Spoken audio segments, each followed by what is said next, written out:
After my wife had our baby, I took on every night feeding, changed every diaper, let her rest. But one day, I came home early to find her packing. "You're boring. I want to feel alive again," she said. Her mother helped load the car. She took the baby, left me the bills. A week later, I discovered a second phone in the kitchen drawer with messages that would break me. I'm a 37-year-old guy living in Albany, New York. I've worked in IT for most of my adult life, nothing flashy. I've always been the dependable one. I never missed a bill, never forgot a birthday, always tried to do right by the people in my life. That used to include my wife, Rachel.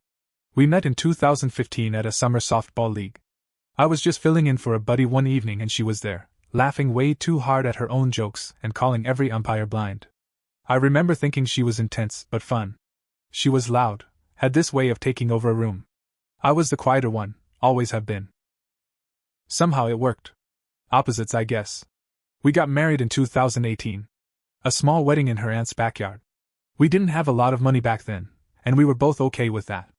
We were supposed to build a life together. Start from the ground up. That was the plan. Rachel had a few miscarriages. It was hard on her. On us. We kept trying, and finally, in early 2023, our son Sam was born. He was healthy, beautiful, and came out with this wild shock of black hair. I cried harder than I ever had in my life when I held him. The birth wasn't easy. Rachel lost a lot of blood, and she was in the hospital for almost a week after. She was exhausted. Fragile. The doctor said it was normal, but she didn't bounce back the way I thought she would. So I took on everything. I changed every diaper. I did every night feeding. I got maybe 3 hours of sleep a night for months. I cooked, cleaned, worked full-time, and still made sure she had time to rest. I told her over and over, "Just focus on recovering. I've got this." And I did have it. Or at least I thought I did. She started going on long walks at night. Said she needed to clear her head. I didn't think much of it.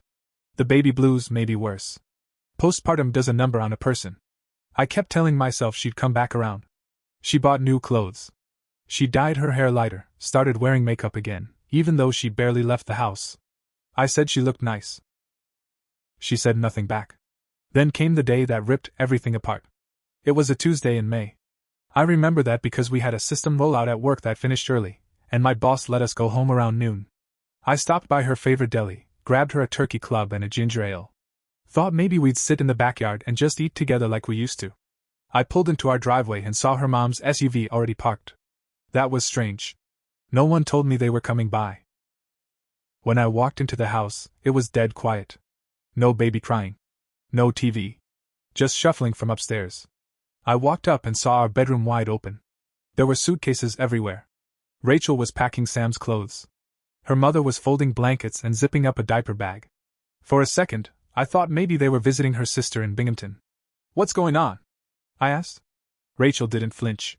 She didn't even look guilty. She just kept folding baby socks and said, "I'm leaving. I'm taking Sam. This just isn't working anymore." I thought I'd misheard her. "What do you mean you're leaving?" "You're boring, Rob. I feel like I'm dying in this house. I need to feel something again. I can't breathe here." I looked at her mother, hoping she'd step in and talk some sense into her. Instead, her mom grabbed the car seat and started loading it. I felt like I was underwater. Everything sounded muffled. I tried to block the door. Told her we needed to talk.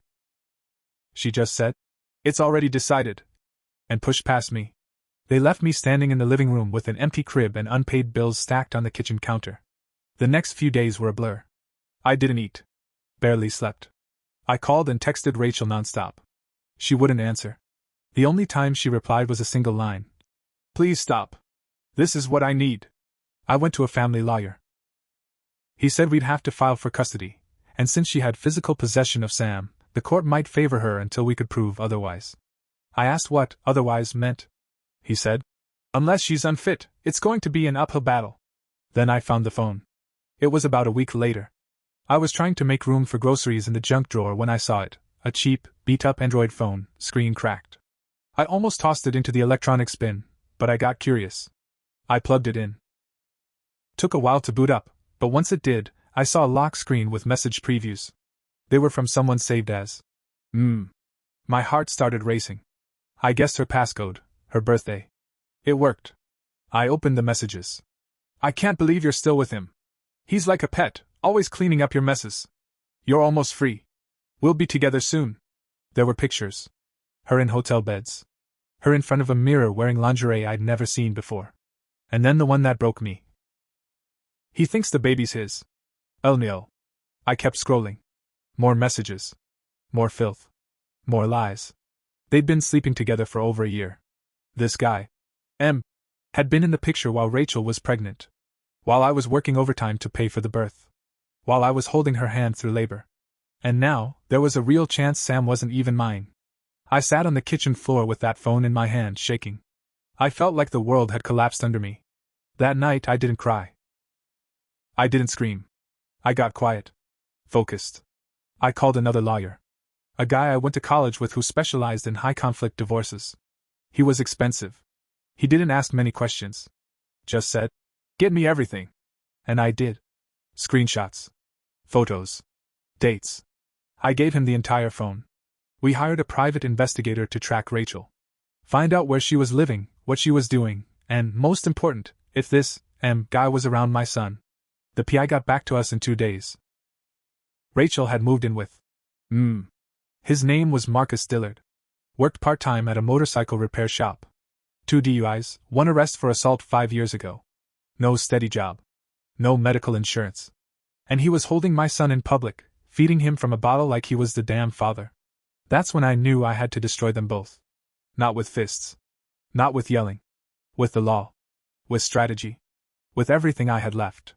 I gave my lawyer everything. The phone, the texts, the pictures, the PI's report. He looked through it and said something I'll never forget. "This isn't just a custody case anymore.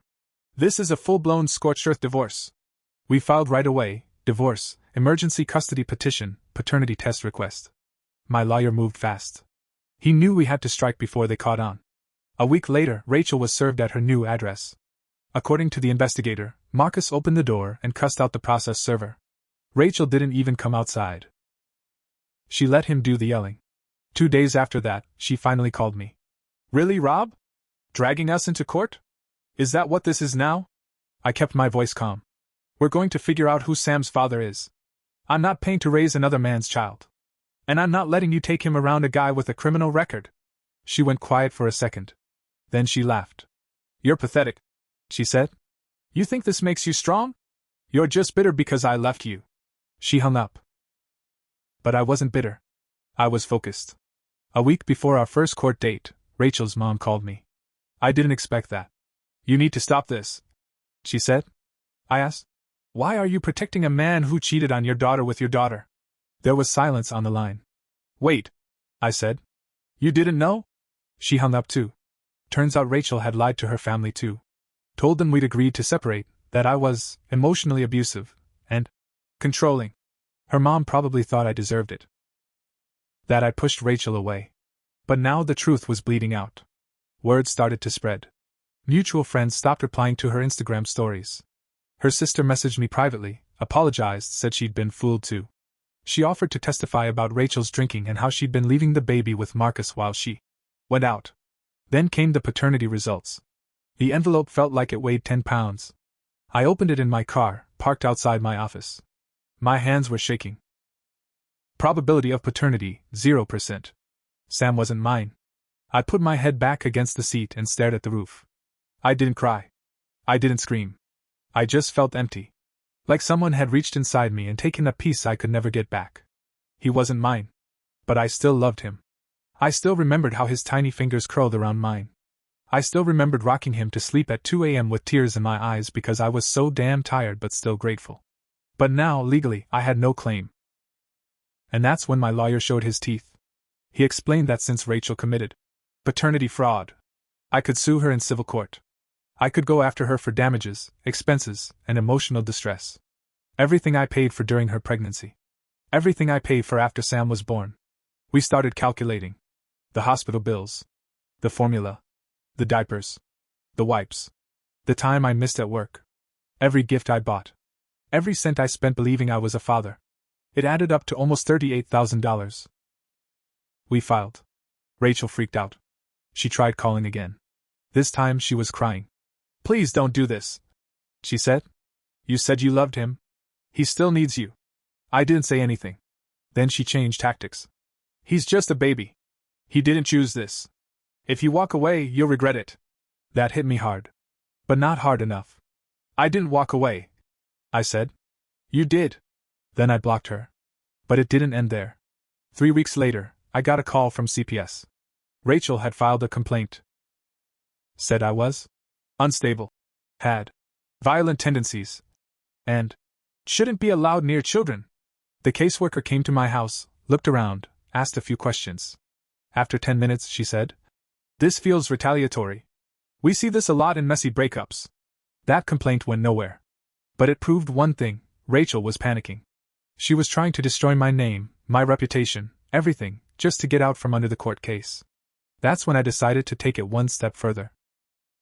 We subpoenaed her phone records. Not the burner one I found, the official one. And what we found in there? It blew the case wide open. Rachel thought she was careful. She used the burner phone for the worst of it, but she slipped. People always do. When we got her official phone records through the subpoena, we found texts to a number saved as Tina, Jim. It seemed innocent at first. But when we ran the number, it wasn't a woman. It was Marcus. She had saved his name under a fake contact. Classic move. My lawyer pulled the full logs. They'd been texting during her pregnancy. Sexting. Sharing photos. And there were timestamps showing Rachel was with him while I was in the hospital overnight with Sam after his first fever scare. She told me she was staying at her sister's. That was a lie. It was more than cheating. It was coordinated. She used me to cover bills, to play family while she planned her exit with another man. Even used my insurance for the birth. My lawyer smiled when he saw the messages.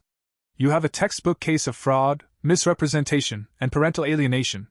This could go criminal. Then we hit gold. One message said, "He's gonna be so screwed. I'm taking the baby, the house, and everything else. He'll probably end up living with his mom, lol." She thought she was clever. She thought I'd roll over and disappear. Instead, I doubled down. I gave my job notice. Took unpaid leave. My boss understood. He had kids too. I cashed out part of my savings and hired a second investigator. Not just to track Rachel, but to look into Marcus. Turns out Marcus wasn't just some loser with DUIs. He was still technically married. Estranged wife in Connecticut. They separated but never finalized anything because he couldn't afford the legal fees. So he started shacking up with women and living off them. Rachel wasn't the first. The investigator interviewed the ex-wife. She told us Marcus used to threaten to take her son if she acted out. He manipulated, isolated, controlled. And now that guy was around Sam. I brought this to court. The judge reviewed the full file, photos, messages, Marcus's background, Rachel's lies. He was stone-faced through most of it. Then he said, "You may not be the biological father, Mr. Weaver, but this court sees a pattern of deceit, endangerment, and parental alienation. We're not done here." He ordered emergency protective oversight. Rachel had to allow supervised visitation, with me, pending full review of custody and fraud charges. Rachel didn't see it coming. She looked like she'd been hit with a brick. Tried to argue. Said, "He's not even the dad." The judge cut her off. "That's because you lied." The next week, I saw Sam again. He was fussy, confused. I sat in that cold supervised visitation room in Schenectady with tears in my eyes as I held him. I didn't know what to say. He didn't know who I was anymore. But I held him anyway. Rocked him. Talked to him like I always used to. It was like something in him shifted. He relaxed. Stopped crying. The caseworker took notes. I didn't care. I was too busy remembering how it felt to be his father, even if just for an hour. After that, things moved faster. Rachel tried to delay the hearings. Filed for continuances. Claimed emotional distress. Said she couldn't afford lawyers. Meanwhile, Marcus was seen at the bar near her place almost every night, sometimes with Sam, sometimes not.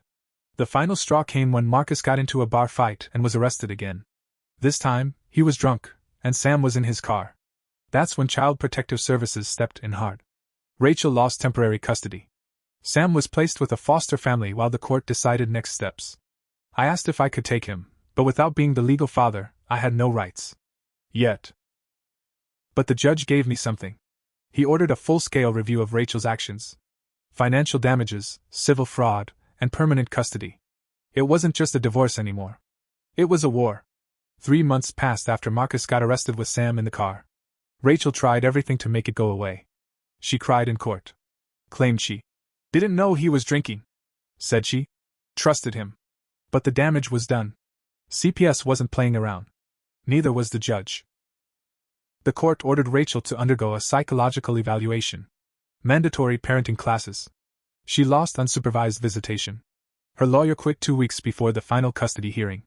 She showed up looking like a ghost of herself. Pale. Tired. No makeup. Not even trying to fake it anymore. The day of the final hearing, I sat in that courtroom, calm. Ready. My lawyer handed the judge a thick file. We had everything. Every lie. Every text. Proof of her cheating. Proof she knew Marcus was dangerous. Proof she put Sam in harm's way. And then came the kicker.